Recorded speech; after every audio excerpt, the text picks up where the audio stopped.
Oman কাজের visa এবং residency বসবাস নীতি নিয়ে 2026 সালের সাম্প্রতিক বড় আপডেটগুলো নিচে দেওয়া হলো। 1.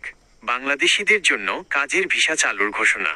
2023 সাল থেকে ওমান সরকার বাংলাদেশিদের জন্য নতুন কাজের ভিসা সাময়িকভাবে বন্ধ রেখেছিল।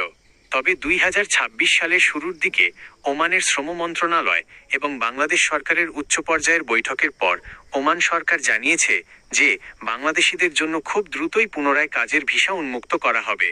মূলত ওমানে অবস্থানরত অবৈধ বা অনিয়মিত কর্মীদের বৈধ করার প্রক্রিয়ার কারণেই নতুন ভিসা সাময়িক স্থগিত রাখা হয়েছিল। 2. স্পন্সর বা কফিল ছাড়া ভিসা নতুন আইন। 2026 সালের জুন মাসের একেবারে সাম্প্রতিক আপডেট অনুযায়ী ওমান সরকার তাদের ফরেনার্স রেসিডেন্স ল বা বিদেশি আবাসন আইনে বড় ধরনের পরিবর্তন এনেছে। বিনিয়োগকারী এবং প্রপার্টি মালিকদের সুবিধা। এখন থেকে কোনো বিদেশি নাগরিক যদি ওমানে জমি, বাড়ি বা রিয়েল এস্টেট কেনেন কিংবা বড় বিনিয়োগ করেন, তবে তাদের কোনো স্থানীয় ওমানি নাগরিক বা কোম্পানির স্পন্সর কফিল লাগবে না।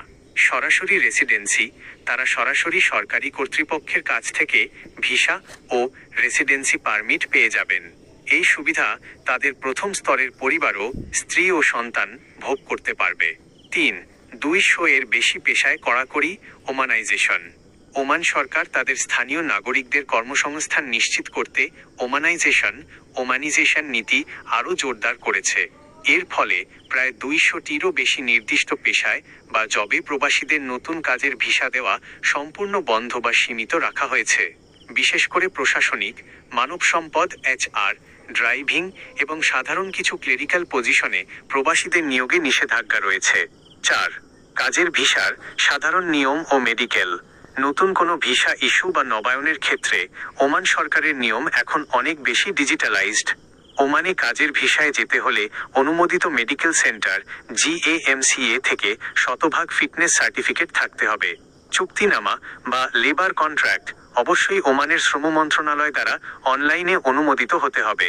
সতর্কতা, ওমানের ভিসা খোলার কথা বলে বর্তমানে অনেক দালাল বা চক্র ভুয়া ভিসা বা ফ্রি ভিসার নামে প্রতারণা করতে পারে। যে কোনো ভিসার আবেদন করার আগে সেটি ওমানি রয়্যাল পুলিশ ROP বা ওমানি দূতাবাসের অফিসিয়াল পোর্টালে যাচাই করে নেওয়া বুদ্ধিমানের কাজ হবে।